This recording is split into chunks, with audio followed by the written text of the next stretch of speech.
Direction le Venezuela à présent, où le gouvernement a imposé la quarantaine à sa population depuis le 17 mars pour lutter contre le nouveau coronavirus. Une quarantaine qui a poussé beaucoup de Vénézuéliens à se convertir en livreurs à domicile.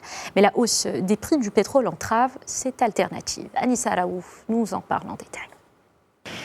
C'est dans les quartiers populaires de Caracas que le confinement est le plus difficile à vivre.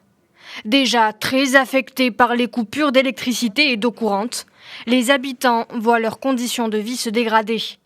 Alors pour survivre, certains assurent les livraisons à domicile. Activité encore autorisée, mais le prix de l'essence vient porter un coup à ces reconversions forcées. C'est le cas pour Pablo Garcia, livreur. Je paye plus pour l'essence, mais je suis obligé de fournir un service décent à la clientèle afin de continuer à vivre et aider ceux qui en ont besoin. S'ils augmentent le prix encore, je n'y peux rien. J'essaie de tenir bon.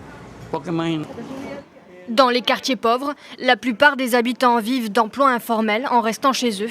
Dans les quartiers pauvres, la plupart des habitants vivent d'emplois informels et en restant chez eux, ils n'ont plus aucun revenu.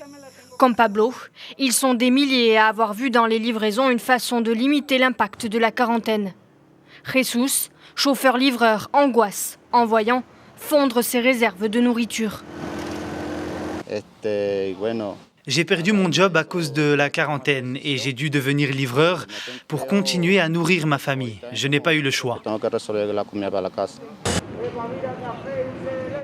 Le plus inquiétant pour le pays, c'est la pénurie généralisée d'essence qui menace l'approvisionnement des villes en nourriture et en médicaments. Les barrages routiers, dans le cadre des mesures pour lutter contre le Covid-19, entravent encore davantage le sort des livreurs et des autres emplois essentiels.